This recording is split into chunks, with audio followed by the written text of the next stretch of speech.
sudah sedia maklum bahawa ibadat puasa merupakan kewajipan bagi umat Islam ketika bulan Ramadan tiba.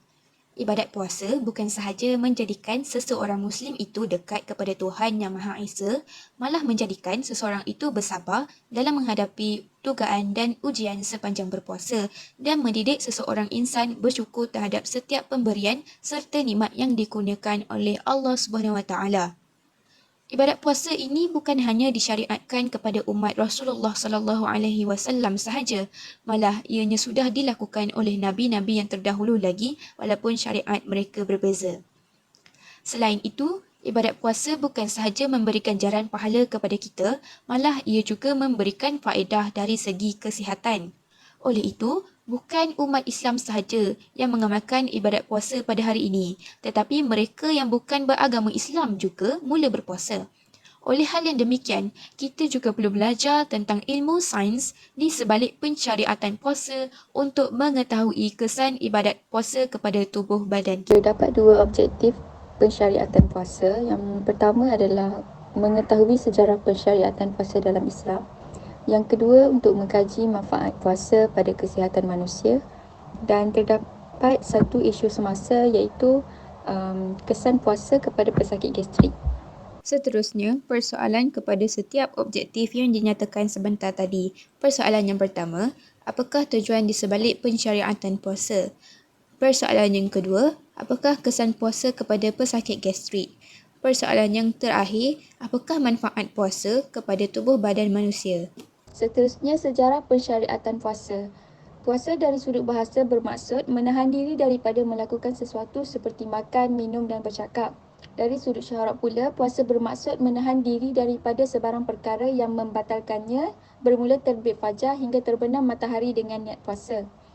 Ulama bersepakat bahawa puasa Ramadan disyariatkan pada bulan Syakban tahun kedua Hijrah. Walau bagaimanapun, kewajipan puasa Ramadan tidak pernah disyariatkan sebelum itu. Persamaan yang wujud di antara umat ini dengan umat Islam dahulu ialah puasa yang disyariatkan, tetapi kefarduan puasa Ramadan dikhususkan hanya kepada umat Nabi Muhammad SAW. Menurut ulama tafsir, puasa umat terdahulu mengikut sunnah Nabi Muhammad kepada kaumnya iaitu puasa Ashura, puasa Ayyamul Bid dan puasa Daud. Menurut At-Tabari, maksud orang-orang sebelum kita adalah orang-orang Nasrani kerana mereka juga diwajibkan berpuasa pada bulan Ramadan. Mereka tidak boleh makan dan minum selepas tidur dari waktu Isyak hingga Isyak lagi dan tidak boleh bergaul dengan suami isteri. Sejak itu, puasa ditetapkan sama seperti hari ini iaitu menjauhi segala yang membatalkannya sama ada makan, minum atau pergaulan suami isteri dari terbit fajar shadiq hingga terbenam matahari, sedangkan pada waktu malam, semua itu dibolehkan tanpa syarat, selepas atau sebelum tidur, selepas atau sebelum solat Isyak. Seterusnya adalah dalil Al-Quran dan Al-Hadis. Firman Allah yang bermaksud, wahai orang-orang yang beriman, kamu diwajibkan berpuasa sebagaimana diwajibkan atas orang-orang yang dahulu daripada kamu supaya kamu bertakwa. Surah Al-Baqarah ayat 180.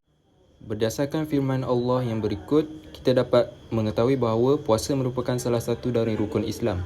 Ianya pernah disyariatkan ke atas umat sebelum kita, seperti puasa Nabi Musa yang mana puasa mereka ditambah bilangan menjadi 50 hari. Yang kedua, puasa kaum Yahudi sebanyak 3 hari sebulan dan puasa hari Ashura. Yang ketiga, puasa Nabi Daud iaitu selang sehari. Yang terakhir, puasa dapat menambah ketaatan dan mendapat keredaan Allah. Seterusnya adalah dalil berdasarkan hadis Nabi Muhammad SAW yang bermaksud Islam dibina di atas 5 perkara, iaitu mengucap bahawa tiada Tuhan yang disembah melainkan Allah dan Nabi Muhammad adalah Rasulullah, mendirikan solat, mengeluarkan zakat, melaksanakan haji di Baitullah dan berpuasa di bulan Ramadan. Hadis riwayat Al-Bukhari dan Muslim. Terusnya, potongan ayat Al-Quran yang diguna pakai oleh para ulama untuk mengistinbat hukum puasa Ramadan. A'udzubillahi minasyaitonirrajim. Syahrul Ramadan alladzi unzila fihi al-Qur'an hudan lin-nasi wa bayyinatin minal huda wal furqan. Faman syahida minkum asy-syahra falyasum. Yang membawa maksud, masa yang diwajibkan kamu berpuasa itu ialah bulan Ramadan yang padanya diturunkan Al-Quran, menjadi petunjuk bagi sekalian manusia dan menjadi keterangan-keterangan yang menjelaskan petunjuk dan menjelaskan perbezaan antara yang benar dan yang salah. Surah Al-Baqarah ayat 185. Berikut adalah cara para ulama mengistinbat hukum puasa Ramadan. Para ulama telah bersepakat untuk mengistinbat hukum menggunakan lafaz fal yasum yang bermaksud maka berpuasalah. Ia merupakan fi'lul mudhari' disertakan dengan lamul amr yang menunjukkan perintah. Semua perintah adalah wajib. Oleh itu, hukum berpuasa di bulan Ramadan adalah wajib.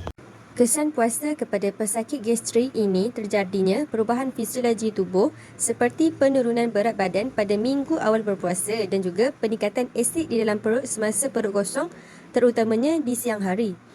Simptom yang boleh berlaku kepada pesakit gastrik antaranya adalah pedih ulu hati, loya, muntah dan kembung. Pedih ulu hati boleh dibahagikan kepada dua jenis iaitu organik dan fungsional. Klasifikasi ini boleh dikenal pasti setelah pesakit melakukan pemeriksaan endoskopi iaitu teropong saluran pengharaman atas. Bagi pesakit gastrik organik, terdapat gangguan organ pengharaman seperti luka di perut, usus halus atau organ lain.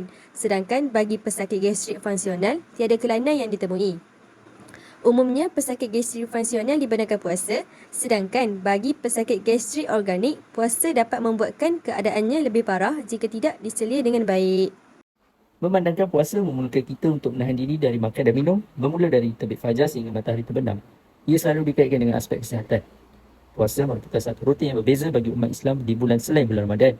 Kerana pada bulan selain bulan Ramadan, kita bebas makan pada bila-bila masa. Jadi bila bulan Ramadan datang, kita mesti puasa dan melatih diri kita untuk berdisiplin melawan nafsu makan dan juga lain-lain. Puasa merupakan penawar kerana ia boleh merangsang perubahan dalam metabolisme badan kita dan membantu ke arah kebaikan dalam badan. Ketika kita berpuasa, organ-organ dalam badan dapat membuang segala kekotoran dan juga toksik. Ilmu perubatan dan sains telah membuktikan kepada kita bahawa amalan berpuasa mempunyai banyak manfaat kepada kesihatan kita. Antara manfaat puasa kepada kesihatan manusia, antaranya yang pertama, mempercepatkan proses ketosis. Dalam konteks mempercepatkan proses ketosis, kita perlu faham bahawa ketosis adalah keadaan di mana badan kita tidak memiliki jumlah karbohidrat yang mencukupi untuk dibakar sebagai sumber tenaga. Secara mudahnya, kalau badan tak cukup karbohidrat, kita akan kehilangan sumber tenaga utama untuk ditukar kepada tenaga. Oleh itu, ketosis ni penting kerana ia akan menjadi sumber tenaga alternatif di mana badan kita akan mula membakar lemak yang disimpan di dalam organ-organ lain. Satu kaedah yang terbukti untuk mempercepatkan proses ketosis ni ialah dengan berpuasa. Dengan berpuasa, kita dapat menggalakkan badan untuk mencapai keadaan ketosis dengan lebih cepat. Ini bermakna badan kita akan beralih dari menggunakan karbohidrat sebagai sumber tenaga kepada membakar lemak secara lebih efisien. Seterusnya, manfaat puasa yang kedua ialah membaiki proses kitas semula sel. Makin lama kita manusia akan semakin tua. Proses kitas semula sel menjadi semakin penting untuk kita faham dan amalkan dalam memelihara kesihatan kita. Kitas semula sel adalah proses semula jadi yang membantu memperbaiki dan menggantikan sel-sel yang rosak atau mati. Oleh itu, berpuasa memainkan peranan penting kerana semasa kita berpuasa, tubuh kita akan mengalami proses autogafi. Bahasa mudahnya, berpuasa memberikan peluang kepada badan kita untuk membersihkan diri sendiri dan memperbaiki kerosakan yang berlaku di peringkat sel. Manfaat puasa yang terakhir ialah mengawal kadar gula dalam darah. Amalan berpuasa bukan sahaja merupakan satu bentuk ibadah, tetapi juga membuktikan keberkesanannya dalam membantu mengawal kadar gula dalam darah, khususnya kepada mereka yang mempunyai risiko untuk menghidap kencing manis. Pentingnya amalan berpuasa juga dapat kita tengok dalam pengawalan corak pemakanan. Contohnya puasa berselang di mana bila kita hanya makan dalam tempoh tertentu sahaja dan ia memberikan kita peluang untuk mengawal dengan lebih berkesan jumlah kalori yang masuk ke dalam tubuh badan kita. Dengan cara ini, kita dapat mengelakkan lonjakan paras gula dalam darah yang biasanya berlaku selepas makan. Rumusan daripada pembentangan adalah pensyariatan puasa mengajar umat Islam untuk sentiasa bersyukur dan bersemangat dalam melaksanakan perintah Allah Subhanahu Wa Taala. Selain itu, puasa juga dapat memberikan kesan positif terhadap metabolisme badan dan dapat mencegah daripada penyakit kronik. Akhir sekali, individu yang mempunyai gastrik perlu mengelakkan daripada mengambil makanan yang pedas, berempah dan minuman berkafein. Hal ini demikian kerana ia boleh mengganggu ibadah puasa akibat daripada pengambilan makanan yang tidak berkhasiat.